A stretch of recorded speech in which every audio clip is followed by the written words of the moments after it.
اعوذ باللہ من الشیطان اللعین الرجیم بسم اللہ الرحمن الرحیم الحمد للہ رب العالمین والصلاة والسلام علی النبی الکریم وعلی آلہ الطیبین الطاہرین المعصومین المنتجبین ولعنۃ اللہ علی اعدائہم من الآن الى قیام یوم الدین آمین یا رب العالمین اما بعد فقد قال اللہ تبارک و تعالی فی قرآن مجید بسم اللہ الرحمن الرحیم یا ایہا الذین آمنوا کتب علیکم الصیام کما کتب علی الذین من قبلکم لعلکم تتقون صدق اللہ العلی العظیم وصدق رسولہ النبی الکریم۔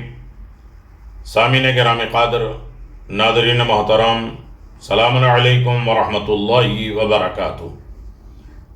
سامعین گرامی قادر، روزہ داران، قیام الہی عبادت کرنے والے افراد یقیناً عظیم ترین عبادت میں گامزن ہیں۔ ایسے ماحول میں بھی اطاعت الہی، ایسی بیماری میں بھی خدا کا حکم انجام دے رہے ہیں، خدا کو راضی کرنے، خوشنود کرنے کے لیے۔ خداوند عالم بحق معصومین علیہم الصلاۃ والسلام آپ کی ساری سعی، کوشش، ریاضت، عبادت کو قبول فرمائے اور زیادہ زیادہ ہمت اور طاقت دے کہ حکم الہی اور معصومین کے احکام کو ہم فالو کر سکیں، اور میرا خدا میرے معصومین علیہم الصلاۃ والسلام سے راضی ہو سکیں۔ یقیناً جناب ابو عبداللہ حضرت امام جعفر صادق علیہ السلام نے فرمایا کہ اپنے بچوں کو جب وہ 7 سال کے ہو جائیں تو نماز کا حکم دو، اور جب وہ 9 سال کے ہو جائیں تو روزے کا حکم دو، تاکہ دن کے جتنے حصے میں روزہ رکھ سکتے ہیں اتنی ہی دیر تک روزہ رکھیں، اگر ہو سکے تو آدھا دن یا اس سے زیادہ یا اس سے کم، بس جب ان پر پیاس بھوک کا غلبہ ہو تو افطار کر لیں، تاکہ روزہ رکھنے کی عادت اور طاقت حاصل ہو جائے۔ ایک طریقے کی پروردگار پریکٹس کرانا چاہتا ہے کہ صحیح معنوں میں انسان واویلا نہ کرے، فریاد نہ کرے، بلکہ گرمی کا روزہ بڑی آسانی کے ساتھ وہ رکھ سکے خدا کی محبت میں۔ روزے کے جہاں روحانی فائدے ہیں وہاں جسمانی فائدے ہیں۔ تسیموا وتصحوا، روزہ رکھو، صحت مند بن جاؤ، ہر طریقے کے صحت، اخلاق کے صحت، کردار کا صحت، عقائد کے صحت، اعمال کے صحت، ہر اعتبار سے انسان کی بدن روح کی صحت۔ طب کے جدید قدیم تحقیقات کی روشنی میں کھانے پینے سے پرہیز بہت سی بیماریوں کے علاج کے لیے معجزانہ اثر رکھتا ہے، کیونکہ ہم جانتے ہیں کہ اس کی بہت سی بیماریاں زیادہ کھانے سے پیدا ہوتی ہیں، چونکہ مواد اضافی بدن میں جذب نہیں ہوتا، جس سے مزاحمت چربیاں پیدا ہوتی ہیں، اور چربی خون میں اضافہ اور شوگر کا باعث بنتی ہیں، اور عضلات کے یہ اضافی مواد در حقیقت بدن میں بیماریاں کے جرائم یا جراثیم کی پرورش کے لیے گندگی ڈھیر کر جاتی ہے۔ ان بیماریوں کا مقابلہ کرنے اور گندگی کا ڈھیر ختم کرنے کے لیے کھانے سے پرہیز کیا جائے۔ اس مقصد اگر صرف روزے ہی حاصل کیا جائے، کیونکہ روزہ اضافی غلاظتوں اور بدن کی جذب نہ ہونے والے مواد کو جلا دیتا ہے۔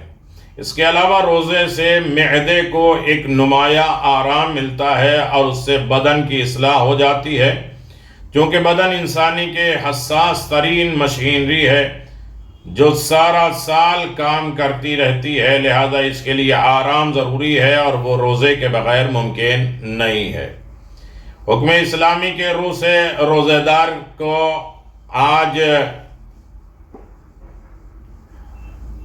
وہ سحری افطاری کے غذا میں زیادتی سے کام نہ لے، اور اس لیے تاکہ روزے کا خاطر خواہ نتیجہ ہو سکے۔ پیٹ بھرا ہے، اتنی سحری کر لیا کہ 4-5 بجے تک وہی کچی ڈھکاریں اور پیٹ بھرا بھرا ہے، ایک آدھ گھنٹہ تھوڑی سی بھوک ہو تو انسان ادھر ادھر کہتا ہے کہ لگ جاؤ تاکہ مصروف رہو تو یاد نہ آئے، جبکہ روزہ بھوک پیاس محسوس ہونے کا نام ہے، تاکہ محشر میں کیسے بھوکے رہیں گے، کربلا والے کیسے بھوکے رہے تھے، غریب فقراء مساکین کیسے بھوکے ہوتے، احساس نہ پیدا ہو تو روزہ کیسا، دوسروں کے کام نہ آئے تو روزہ کیسا۔ روزہ رکھو تاکہ صحت مند بن جاؤ۔ ایک غیر مسلم روسی دانشور روزے کے بارے میں تاثرات دیتے ہوئے لکھتا ہے کہ روزہ بہت سی بیماریوں کے علاج کے لیے خاص طور سے مفید ہے۔ اس درمیان میں ہم اپنا علاج کر لیں، خون کی کمی کی وجہ سے روزہ بہت فائدہ مند ہے، اور آنت میں سوزش ہو، سوجن ہو، داخلی اور خارج قدیم پھوڑے پھنسی بدن کے، وہ روزے میں فائدہ ہے۔ تپیدق، یہ ٹی بی کے مرض، پیٹ کا بڑھنا، پیاس کی بیماری، جوڑوں کا درد، عرق النساء، جلد کا گرنا، بدن کے کھال اکھڑنا، آنکھوں کا مرض، جلد کا مرض، گردے کا مرض، جگر کا مرض، یہاں تک کہ سرطان، سفلین اور طاعون کے لیے بھی روزہ شفا یاب ہے۔ بہت اہم نقطہ ہے جس کی طرف ہمیں غور کرنا چاہیے کہ روزہ بہرحال ہر اعتبار سے ہماری جسمانی فائدے کے لیے بھی ہے، اور اطاعت خدا میں روحانی فائدہ بھی ہے، اور ہر اعتبار سے روزہ فائدہ ہی فائدہ ہے۔ ہر قوم میں روزہ پایا جاتا ہے، لیکن ہمارا روزہ صرف رسم و رواج کا نہ ہو، صرف پیٹ کا روزہ نہ ہو، ہمارا زبان اور دل کا بھی روزہ ہونا چاہیے۔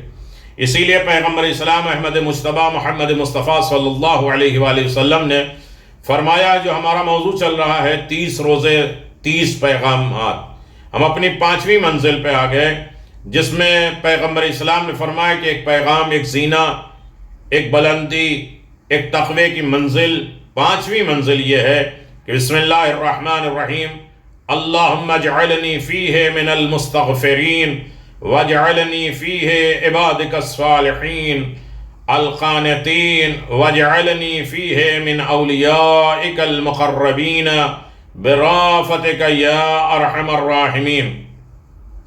خدایا اس دن مجھے استغفار کرنے والوں میں شامل فرما، خدایا مجھے اپنے نیک بندوں میں قرار دے تاکہ تیرا فرما بردار ہوں اور تیری اطاعت کروں۔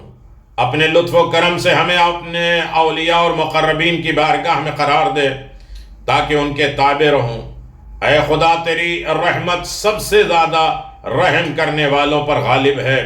یقیناً بہت عظیم ترین دعا ہے، اور اس میں ہے اللہم اجعلنی فیہ من المستغفرین۔ استغفار سے انسان چھوٹا نہیں ہوتا، استغفار سے گناہگاروں کا نہیں ہے، استغفار ساری دولتیں اور سرمایہ۔ اللہ کہتا ہے استغفار سب سے زیادہ سحر کے وقت، ہم نہ سحر میں اٹھتے نہیں، ہم سحر میں جاگتے نہیں، سحر میں ساکتے نہیں، ایک صرف کھانے کے لیے نہیں سحر ہے، سب سے زیادہ اہم وقت جو ہے استغفار کا سحر کے وقت ہوتا ہے۔ اور سحر سے امام حسن مجتبیٰ نے بہت سی بیماریوں کا علاج کیا ہے استغفار کے ذریعے۔ میرے پچھلے ویڈیو میں آئی ہے کم از کم 52 چیزیں، 52 یا 54 چیزیں ایسی ہیں جو استغفار سے انسان حل کر سکتا ہے۔ استغفار صرف گناہگاروں کی علامت نہیں ہے، شکرانہ ہے۔ امام زین العابدین سے جب کسی نے کہا اتنی عبادت کیوں کرتے ہیں، تو آپ نے کہا کیا میں خدا کا شکر گزار نہ بنوں، استغفار کر کے خدا کا شکر گزار بنوں۔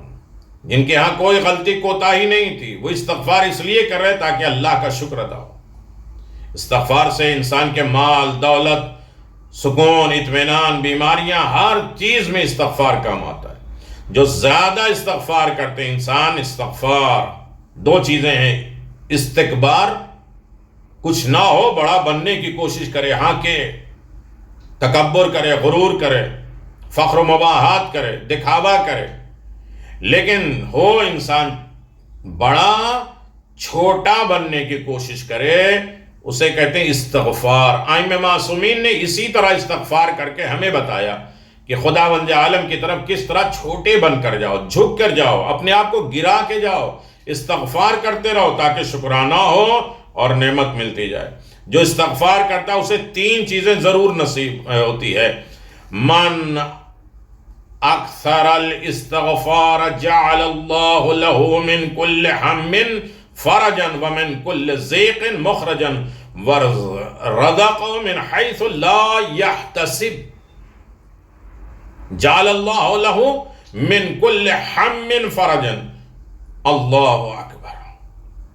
جو استغفار زیادہ کرتا ہے، جو مشکل پریشانی ہے وہ ختم ہو جاتی ہے استغفار کے ذریعے۔ دوسرا ہے وَمِن كُلِّ ضِيقٍ مُخْرَجًا۔ اگر پریشانی میں ہے، شادی کی مشکل، گھر کی مشکل، بیماری کی مشکل، کاروبار کی مشکل، معاملات کی مشکل، رشتہ داروں کی مشکل، اولاد کی مشکل، کتنے بھی مشکلات ہیں، ظلم کی مشکلات، تو کہا کہ جتنے بھی ضیق مصیبت پریشانی ہوگی اس سے نکال دیا جائے گا استغفار کے ذریعے۔ استغفار کریں، خدا ان مشکلات کی گرہ کو کھول دے گا۔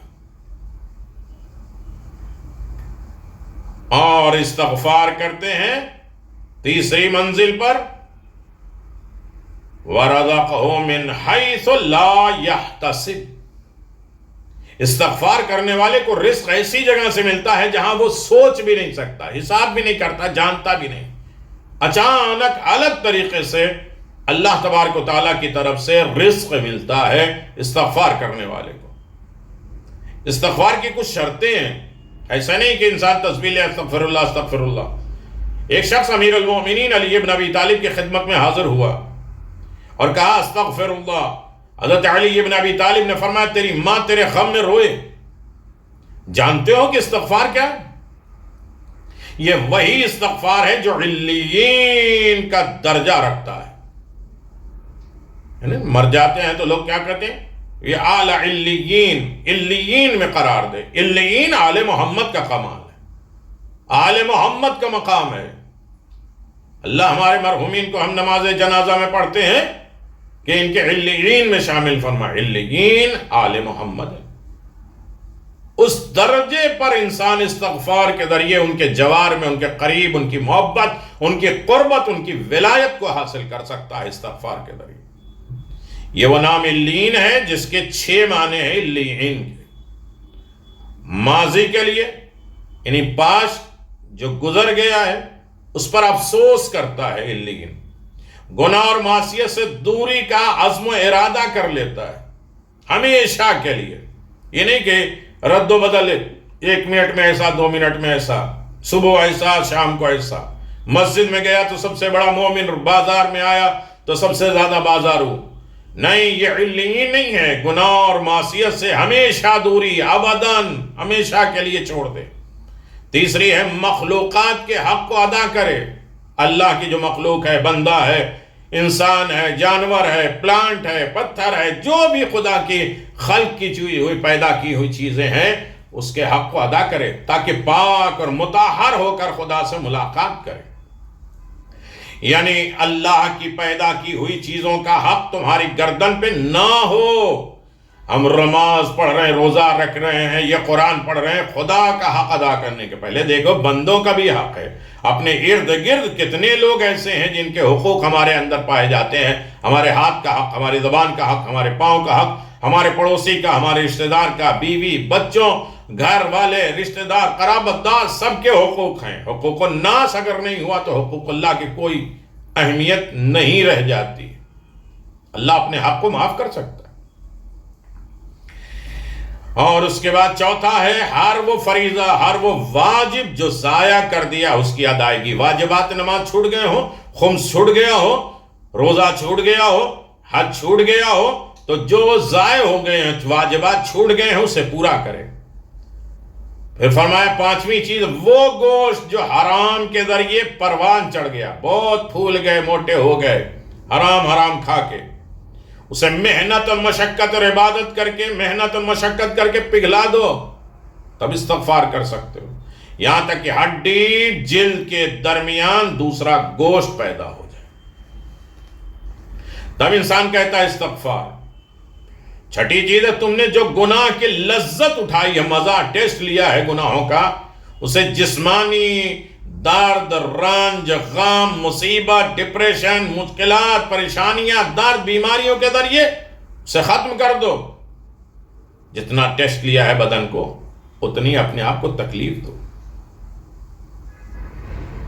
پھر کہو استغفر اللہ۔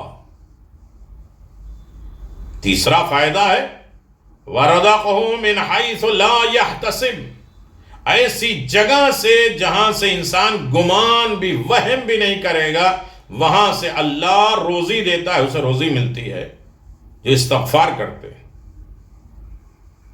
رزق فقط پیسے ہی کا نام نہیں ہے، رزق ہمیشہ پیسے ہی نہیں ہے۔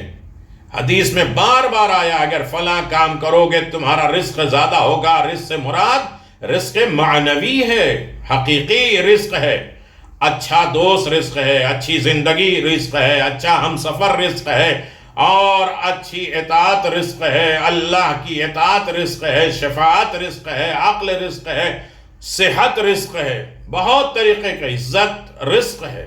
یہ سب چیزیں رزق ہیں۔ ہم سوچتے ہیں صرف مال دولت رزق ہے، نہیں۔ دوسرا جملہ ہے، چونکہ بہت مختصر گفتگو ہوتی ہے لہذا ساری باتیں تفصیل کے ساتھ نہیں، اہل علم جانتے ہیں اس کی تفصیلات میں، اس کے ڈیٹیل میں، اس کی گہرائیوں میں خود جا سکتے ہیں۔ وَجْعَلْنِي فِيهِ مِنْ عِبَادِكَ الصَّالِحِينَ الْقَانِتِينَ بہت اہم ترین ہے۔ 5ویں دن کی دعا پڑھنا، دعا کرنا، دعا سمجھنا بالکل الگ ہے، دعا کے مطابق عمل کرنا، زندگی گزارنا یہ بالکل الگ ہے۔ وَجْعَلْنِي فِيهِ مِنْ أَوْلِيَائِكَ الْمُقَرَّبِينَ اللہ اکبر۔ آیات اور روایات کے پیش نظر جسے قرب الہی نصیب ہو وہ کبھی بھی اپنی زندگی کے کسی بھی حصے میں یاد خدا سے غافل نہیں ہوتا۔ اللہ سے قریب ہو جاتا ہے تو غافل نہیں ہوتا۔ پہلے دن کی دعا میں بیان کر چکا ہوں کہ پہلے دن مجھے جھنجھوڑا گیا، بیدار کیا گیا، قابل غفلت سے نکالا گیا، اب جاگ گئے تو کیا کریں؟ کہا آپ قرآن مجید کی تلاوت کریں۔ اب قرآن مجید کی تلاوت کرنے سے ہمیں کیا فائدہ ہوگا؟ کہ تمہیں عقل و ذہن فکر ایسی ملے گی کہ نہ خود بیوقوف بنو گے نہ بناؤ گے، رضا الہی کے مطابق زندگی گزارو گے۔ چوتھے دن پروردگار کی بارگاہ میں حاضر ہونے کا طریقہ ہے۔ جب عقل آ گئی ہے تو اللہ کے ذکر میں تمہیں مزہ آنا چاہیے، ٹیسٹ آنا چاہیے۔ چوتھے دن پہ اتنی عقل و ہنر آ جائے کہ ہر ذکر الہی میں، ہر حکم الہی میں، ہر اطاعت خدا میں ہمیں مزہ آئے، لذت محسوس ہو۔ ایسا نہیں کہ انہوں نے کہا جائے 100 مرتبہ یہ تسبیح پڑھو، یہ فائدہ، بس پڑھے جا رہے ہیں، چاہے مجلس ہو رہی پڑھے جا رہے ہیں، کچھ بھی کام ہو رہا ہے پڑھے جا رہے ہیں۔ پڑھے رہ جا رہے، سمجھو، غور کرو۔ تسبیح کا مطلب ہے 6 چیزیں، اس کی طرف دماغ، فکر، عقل، شعور، اجتماع، استعلام، استخلام، یہ ساری چیزیں ہونی چاہیے۔ تسبیح کو کھیل نہیں بناؤ۔ بہت بڑی دولت ہے کہ رسول خدا صلی اللہ علیہ وسلم نے عظیم ترین دولت اپنی بیٹی کو دی تھی۔ ہمارے ہاں یہ ہے کہ جب مجلس شروع ہوتی ہے پارے بانٹ دیتے ہیں، یہ ٹائم پاس ہے۔ مجلس شروع ہوئی تسبیح لے کر بیٹھ گئے، یہ ٹائم پاس ہے، نہ اس کی طرف غور نہ اس کی طرف غور، کیا تماشا کرنے آئے۔ تو خاص طریقے سے انسان اپنی عبادتوں کو کھیل نہ بنائے۔ وَجْعَلْنِي فِيهِ مِنْ عِبَادِكَ الصَّالِحِينَ الْقَانِتِينَ خدایا مجھے اپنے نیک بندوں میں قرار دے دے تاکہ تیرا فرما بردار ہوں اور تیری اطاعت کروں، کیونکہ پروردگار فرما بردار انسان کو پسند کرتا ہے۔ اس دن ہم بھی یہی چاہتے ہیں کہ ہمیں بھی بندگان صالح اور اس کے حکم کی مطیع قرار دیا جائے اور اس کے فرما بردار، اس کے فالوور ہمیں قرار دیا جائے۔ تیسری چیز ہے وَجْعَلْنِي فِيهِ مِنْ أَوْلِيَائِكَ الْمُقَرَّبِينَ آیات اور روایات کی بنیاد پر جسے قرب الہی نصیب ہو جائے، اللہ کا قرب، ہم روزانہ وضو کرتا ہوں قربتاً اللہ، نماز پڑھتا ہوں قربتاً اللہ، غسل کرتا ہوں قربتاً اللہ، اللہ سے قریب ہونے کے لیے کہتے ہیں، وہ کبھی بھی اپنی زندگی کے کسی حصے میں یاد خدا سے غافل نہیں ہو سکتا جو خدا کے قریب ہو چکا۔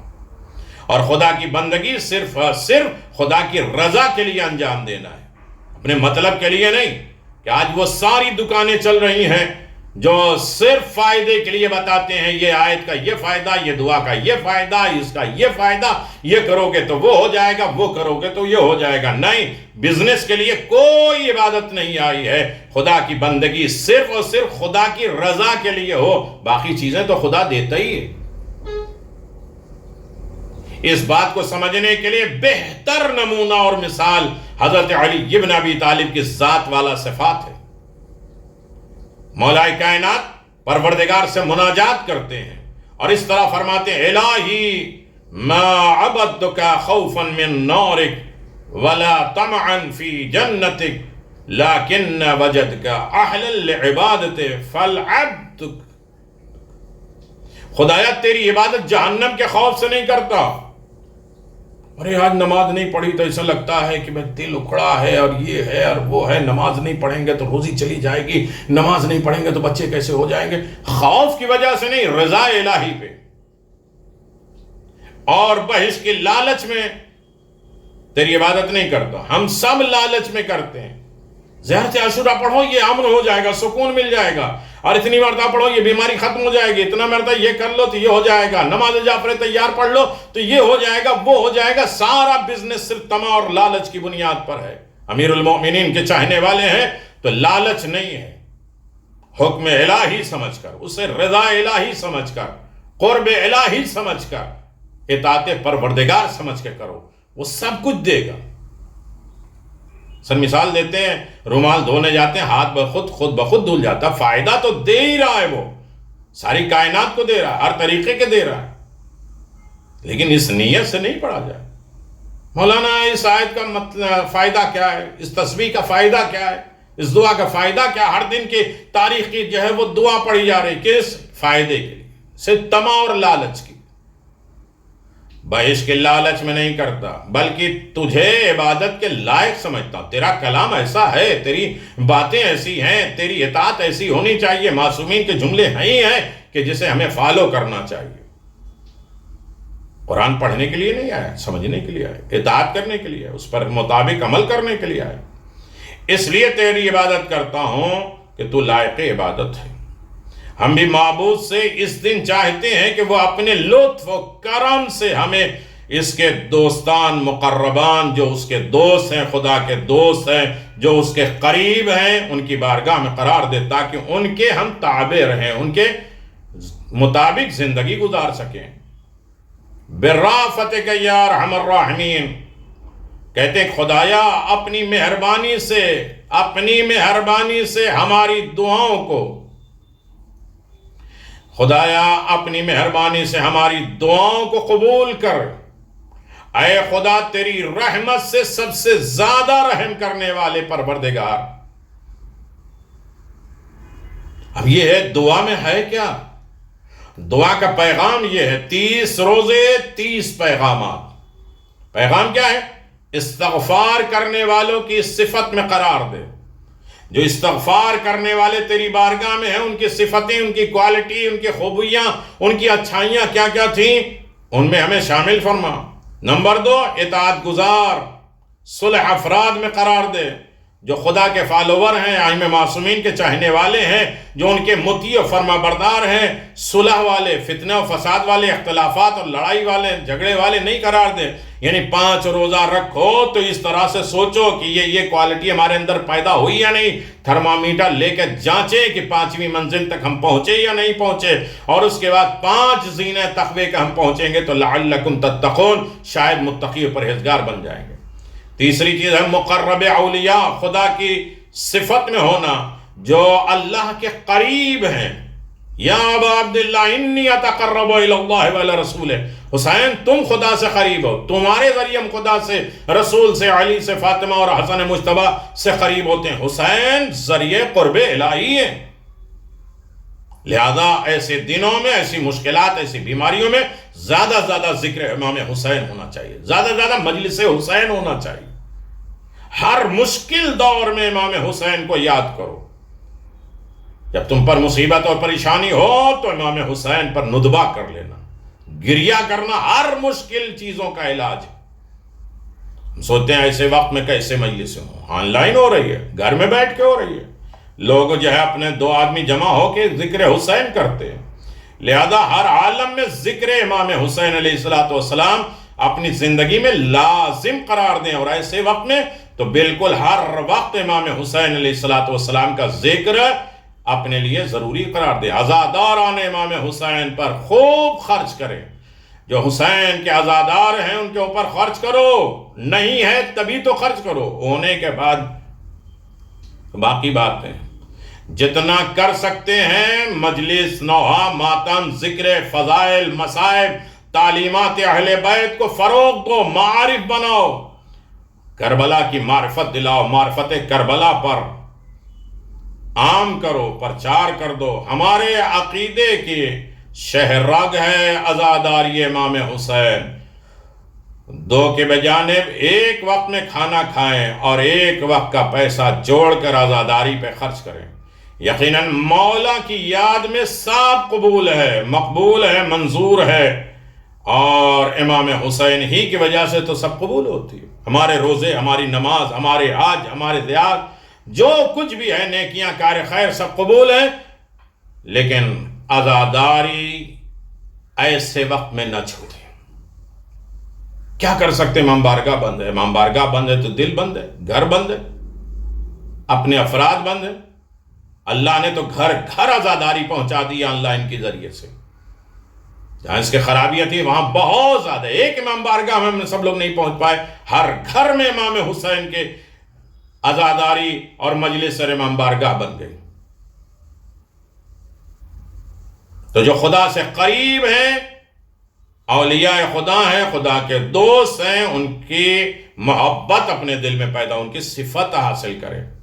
چوتھی چیز ہے خدا کی رافت اور رحمت کی درخواست، ریکویسٹ کریں کہ میرے اللہ مجھ پر رحم کر دے، رافت کر دے، مہربانی کر دے۔ گناہگار صحیح، لیکن پیغام کیا ہے؟ توبہ اور استغفار اسلام کی بلند ترین حقائق میں سے ایک ہے۔ اسلام کا بہت بلند چیز توبہ اور استغفار ہے۔ ایک ہے جس کے بارے میں 80 سے زیادہ قرآن کی آیتیں اس بات پہ تاکید کی ہے کہ حقیقی توبہ کی 4 بنیاد ہیں۔ یعنی جو اوریجنل توبہ ہے، صرف پڑھنا نہیں، گالوں پہ ہاتھ نہیں مار دینا ہے، ماضی کے غلط کاموں پر اظہار ندامت ہو، شرمندگی ہو، گناہ کو دوبارہ انجام نہ دینے کا پکا وعدہ ہو، اللہ کے حقوق اور لوگوں کے حقوق کی ادائیگی کا عزم و استقلال ہو۔ شرط کیا ہے؟ عبادت میں تکلیف اور شدائد کو برداشت کرو، واویلا نہ کرو کہ یہ نماز میں یہ تکلیف، روزے میں یہ تکلیف، اور حج میں یہ تکلیف، اور زیارت میں یہ تکلیف ہے۔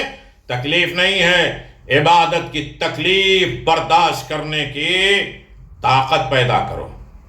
معصیت نافرمانی خدا کے دوران پروان چڑھنے والے گوشت پوشت کو پگھلا دو۔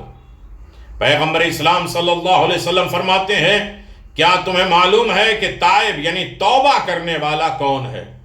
لوگوں نے کہا نہیں۔ آپ نے فرمایا توبہ کرنے والا اگر اپنے سے گلا شکوہ کرنے والے کو جب تک راضی نہ کر لے وہ تائب نہیں ہے، توبہ کرنے والا نہیں ہے۔ جس کا گلا شکوہ کیا ہے اس سے پہلے معافی مانگو، اسے راضی کر لو۔ معافی نامہ صرف واٹس ایپ والا نہیں، اوریجنل۔ بہت دور دور سے لوگ معافی نامہ دور تک رمضان میں اور دیگر وقتوں میں بھیجتے ہیں۔ اپنے قریب رہنے والے کو پہلے راضی کر لو، اور معافی نامہ بھیجنا ہی مکمل نہیں ہے، ان کو راضی کرنا بھی یہ کمال ہے۔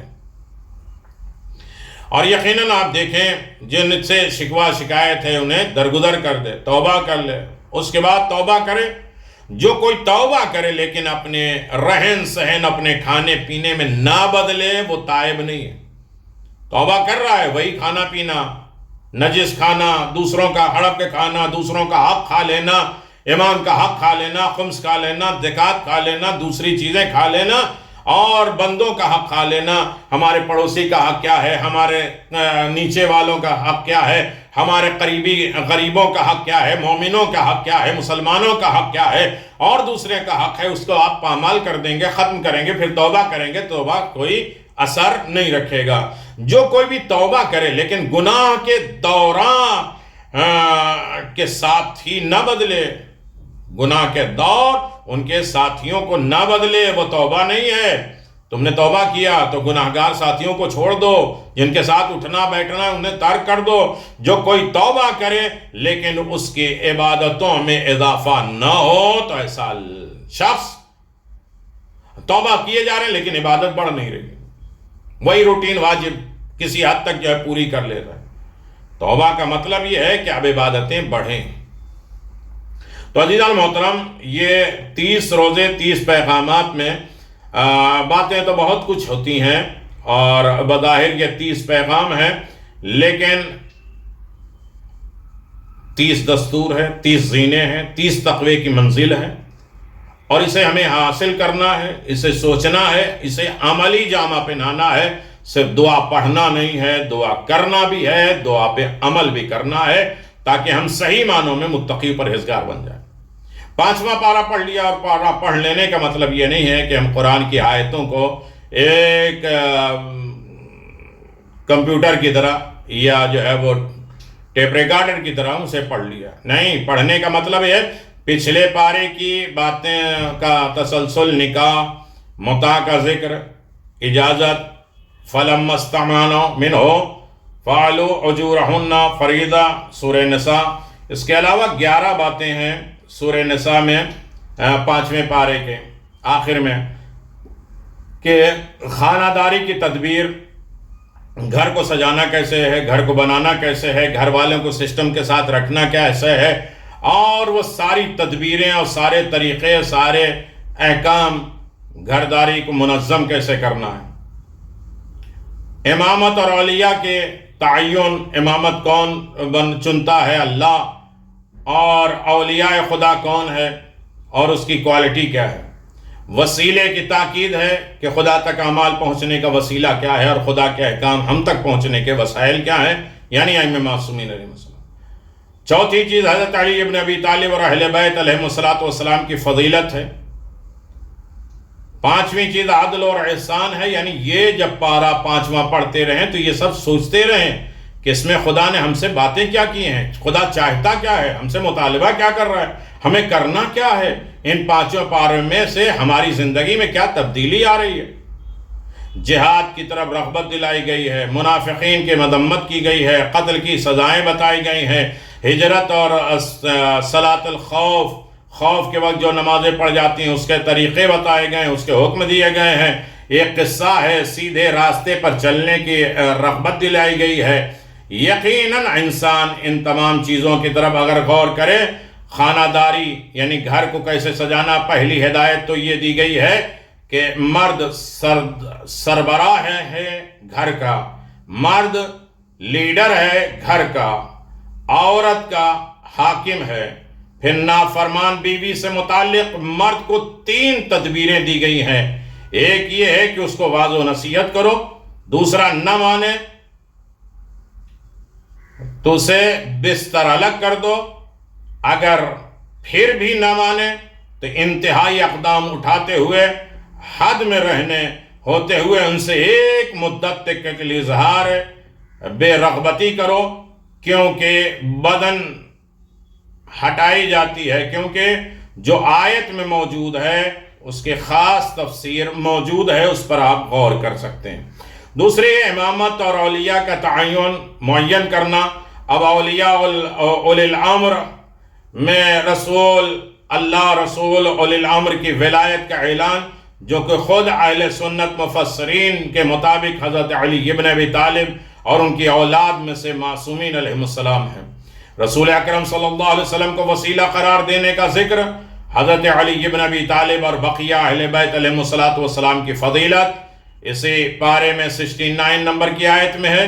حضرت علی ابن ابی طالب اور جناب حمزہ اور جناب جعفر طیار کی فضیلت شہداء صدیقین صالحین کے لیے بیان کیا گیا۔ عدل و احسان، عدل اور انصاف کا حکم دیا گیا ہے تاکہ اجتماعی زندگی بھی درست ہو جائے۔ جہاد کی ترغیب دی گئی، رغبت دی گئی ہے، جہاد کی رغبت دی گئی ہے۔ موت سے نہ ڈرو، وہ تو گھر بیٹھے بھی آ سکتی ہے۔ جہاد سے نکلنا موت کی یقینی بنانا ہے، نہ گھر میں بیٹھنا زندگی کے تحفظ کی ضمانت ہے۔ منافقین کی مذمت کی گئی ہے. منافقین کی مذمت کرتے ہوئے مسلمانوں کو ان سے جو گرا دیا گیا، بے خبر کیا ہے، لوگ تمہیں بھی اپنی طرف سے کافر بنا دیں گے. قتل کی سزا بیان کرتے ہوئے بڑے سخت لہجے میں استعمال ہوا ہے کہ مسلمانوں کی جان بوجھ کر قتل کرنے والا ہمیشہ ہمیشہ جہنم میں رہے گا. مراد اس سے جائز سمجھ کر قتل کرنے والا بھی، یعنی ہجرت اور صلات کا خوف. جہاد کی رغبت دی گئی ہے، اس میں ہجرت بھی کرنی ہوتی ہے، اور جہاد از ہجرت میں نماز پڑھتے وقت دشمن کا خوف ہوتا ہے، اس کے لیے نماز خوف. ایک قصہ ہے، ایک شخص بطور بظاہر مسلمان مگر در حقیقت وہ منافق تھا، اور اس نے چوری کی اور الزام میں ایک یہودی پر لگا دی الزام.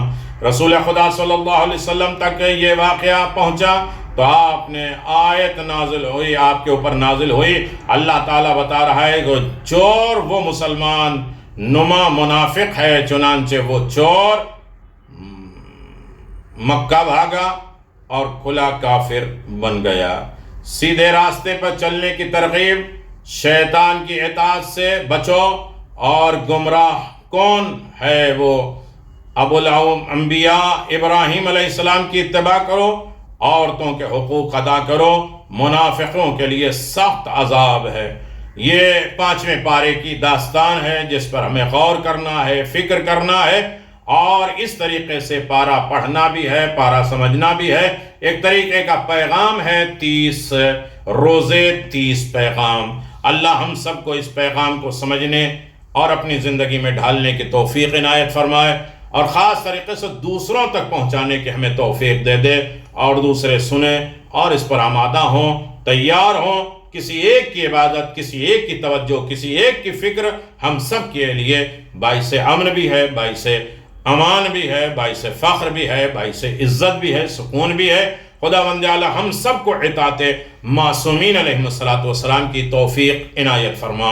وآخر دعوانا ان الحمدللہ رب العالمین. گفتگو جاری ہے، آپ ملاحظہ فرمائیے گا انشاءاللہ. چھٹا زینہ اور 30 روزے 30 پیغام، 30 رحمتیں، 30 دستور، 30 آداب، 30 طریقے، 30 تقوی کے زینے میں سے 5واں زینہ ہم نے کور کیا ہے. اللہ ہم سب کو توفیق عنایت فرما، ہمارے بیماروں کو شفا دے دے، ہمارے مرحومین کی مغفرت فرما، ہمارے زندوں کی حفاظت فرما. روزی جیسے عظیم دولت سے ہمارا امتحان نہ لے، ہر طریقے کی روزی دینا، جتنے طریقے کی تو نے روزی نازل کی ہے اس میں ہمیں حصے دار قرار دینا، صحت سکون دینا، عزت و کامرانی کی زندگی عنایت فرما، اور مشکلات اور پریشانی سے بچائے رکھنا، ظلم سے بچائے رکھنا، مصیبتوں سے بچائے رکھنا، بیماریوں سے بچائے رکھنا. امام کے ظہور میں تعجیل فرما، ہم سب کو ان کے مطیع و فرما برداروں میں شمار فرما. وآخر دعوانا الحمدللہ رب العالمین وصلی اللہ علی نبی الکریم وعلی آلہ الطیبین الطاہرین. السلام علیکم ائمة الہدی ورحمة الله وبركاته. استودعكم الله وأقرأ عليكم السلام. آمنا بالله وبالرسول وبما جئتم به ودللتم عليه. اللهم فاكتبنا مع الشاهدين.